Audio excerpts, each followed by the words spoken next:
Anies.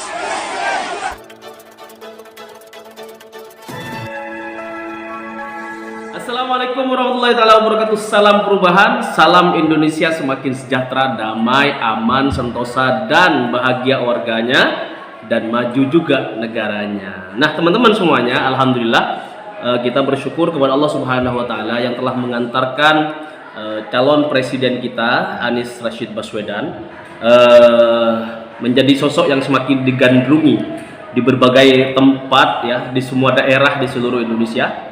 Dan sejak kemarin waktu tiba di Aceh, sambutan masyarakat Aceh sangat luar biasa. Nah, ini bukti nyata bahwa kontras perbedaan antara hasil survei yang melibatkan katakan 1.400 sampai 1.500 responden dengan kehadiran masyarakat yang begitu luar biasa sampai mencapai puluhan ribu hingga ratusan ribu. Bahkan waktu di Jember kemarin ada yang sempat memprediksi kehadiran warga yang menyambut kedatangan Anies Rashid Baswedan itu hampir mencapai 1 juta umat. Nah teman-teman, ini sangat luar biasa, dan mari kita sedikit menganalisis tentang soal teman-teman yang sifatnya bisa dibilang silent majority, yang hari ini mendukung Anies Baswedan dan Gus Muhaimin. Nah teman-teman, Anies Baswedan merupakan tokoh yang sudah sangat jelas ya sebagai pembeda di antara dua calon presiden lainnya. Kalau Prabowo misalnya dan Ganjar Pranowo ini berasal dari koalisi kekuasaan, sedangkan Anies Rashid Baswedan tampil secara konsisten di pihak oposisi. Kalau sering dibilang antitesis lah segala macam ya, karena Anies ini mengusung spirit perubahan yang sudah barang tentu tidak mungkin temanya tuh dinarasikan oleh kedua calon lainnya, yakni Prabowo dan Ganjar ya. Nggak mungkin dong Ganjar sama Prabowo bilang perubahan-perubahan, karena mereka di koalisi pemerintah, kekuasaan, rezim kekuasaan. Teman-teman, dengan tema dan misi perubahan Anies Baswedan bisa sangat leluasa untuk mengoreksi kepemimpinan sebelumnya.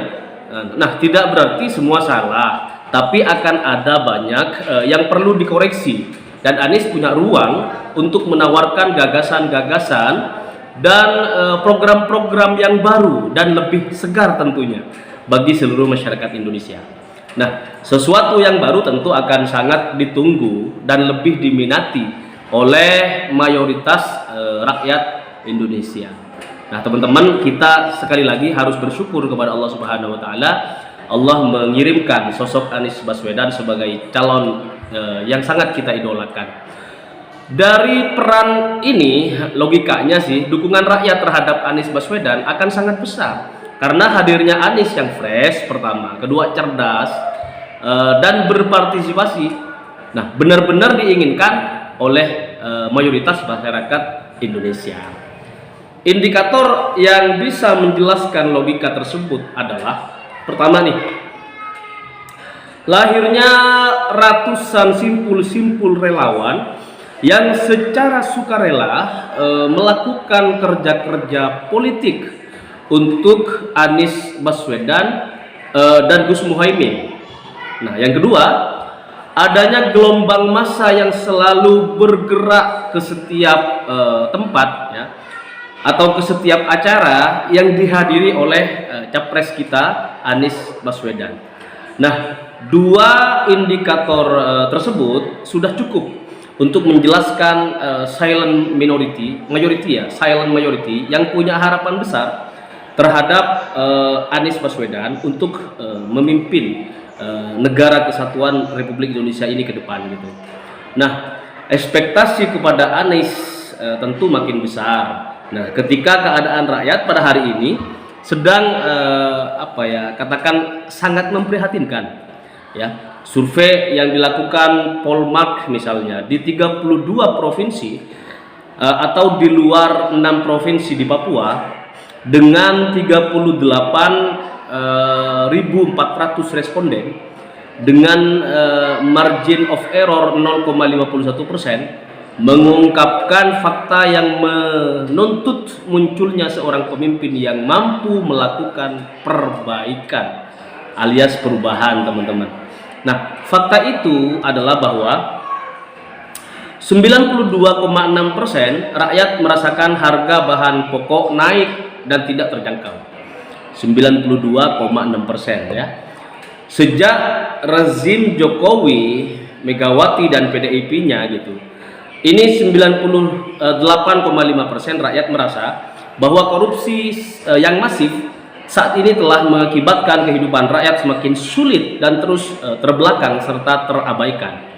Kemudian 89,5% rakyat juga merasakan kesulitan mencari lapangan pekerjaan. Tidak tanggung-tanggung, teman-teman ya. 89,5% rakyat rasakan kesulitan untuk mendapatkan lapangan pekerjaan sesuai keahlian mereka masing-masing. Nah, ini yang bikin masyarakat indikator ya ini ya. Kemudian 80,3% rakyat merasa bahwa layanan kesehatan ya tidak merata untuk bisa dinikmati oleh masyarakat miskin. 76,6% juga mengatakan bahwa infrastruktur telah berkembang tapi belum mampu memperbaiki kehidupan rakyat Indonesia. Teman-teman, ini nanti bisa dinilai dan bisa komentar lah, kritik sarannya di bawah. Polmark juga mengungkapkan temuan bahwa 65,5% rakyat mengalami penurunan pendapatan ya. 49,6% mengalami kekacauan ekonomi. Kemudian 29,6% rakyat kehilangan pendapatan. Luar biasa, hampir 30% rakyat Indonesia mengalami kehilangan pendapatan. Fakta tersebut memberi karpet merah tentunya buat Anies Baswedan untuk menjawab berbagai tantangan dan persoalan kehidupan yang sedang dialami oleh masyarakat Indonesia. Terutama, teman-teman, terkait kesulitan ekonomi dan sempitnya lapangan pekerjaan yang sedang menimpa hampir mayoritas rakyat Indonesia. Nah, logikanya rakyat tidak banyak bisa berharap kepada Prabowo Subianto dan Ganjar Pranowo yang notabene mereka adalah bagian dari rezim kekuasaan Jokowi. Apalagi Jawa Tengah tuh ya, Jawa Tengah misalnya adalah provinsi di wilayah Pulau Jawa ya, di Pulau Jawa dengan tingkat kemiskinan terparah setelah Yogyakarta. Apa yang bisa diharapkan untuk menyelesaikan kesulitan ekonomi yang dialami oleh rakyat saat ini? Ini akan menyulitkan bagi Ganjar untuk mengangkat tema kesejahteraan. Tema kesejahteraan juga akan sulit ya untuk dinarasikan oleh Prabowo Subianto karena terbentur oleh program food state ya yang gagal total dan masyarakat Indonesia sudah mengetahuinya sejak beberapa waktu yang lalu. Nah, teman-teman semuanya, maka Anies adalah jawaban satu-satunya untuk Indonesia yang lebih baik, makmur, adil, sejahtera dan lain sebagainya. Nah, meski begitu ya, tidak serta-merta bagi Anies Baswedan dan juga Muhaimin Iskandar untuk dengan mudah ya mengambil suara rakyat yang sedang sekarat ini. Setidaknya ada dua tantangan yang akan dihadapi oleh Anies Rashid Baswedan dan Abdul Muhaimin Iskandar.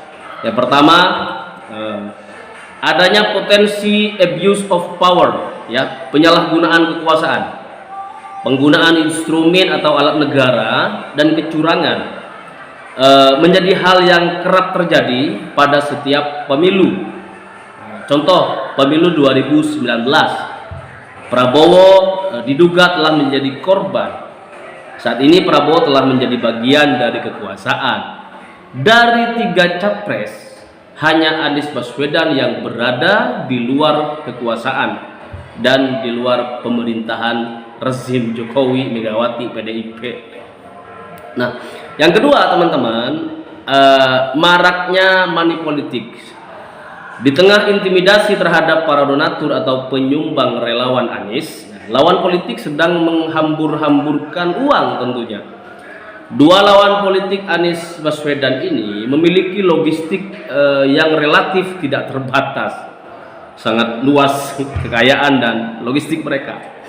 Fakta di lapangan, pemilu sering dipersepsikan sebagai masa panen bagi banyak tokoh, ya, agamawan dan juga sebagian aktivis untuk mengumpulkan pundi-pundi kekayaan. Ya. Tidak sedikit yang kemudian bersikap pragmatis misalnya, atau aji mumpung, ya. Bahkan idealisme hilang. Ya, nasib masa depan bangsa absen dari memori yang ada di kepala dan hati nurani banyak tokoh dan agamawan. Inilah mirisnya teman-teman. Berapa Anda dikasih Anies Baswedan, kami siapkan mobil dan dana operasional sekalian. Seperti itu. Kami siapkan mobil dan dana operasional sekian. Ini adalah kalimat yang sering kita dengar dari tim lawan Anies. Otomatis akan selalu menggoda iman dan konsistensi para tokoh dan agamawan yang berada di kubu Anies Rashid Baswedan.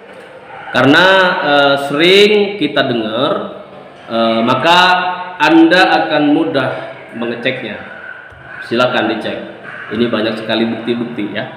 Apakah Anies dengan keterbatasan logistik akan tetap mampu menjaga simpati rakyat, ya, di tengah praktek abuse of power dan juga praktek money politik yang semakin masif? Nah, disinilah kemampuan tim Anies dan Gus Muhaimin akan diuji dalam mengkonsolidasikan suara dari silent majority tersebut. Nah teman-teman, mari kita juga sering-sering berdoa kepada Allah Subhanahu wa Ta'ala, semoga simpatisan, relawan, dan seluruh rakyat Indonesia ini diberikan ketabahan dan kekuatan iman untuk tidak tergoda terhadap godaan uang yang ya sifatnya sementara, tetapi kita mengabaikan kesejahteraan bagi seluruh rakyat Indonesia. Nah, kita ketemu lagi. Assalamualaikum warahmatullahi wabarakatuh.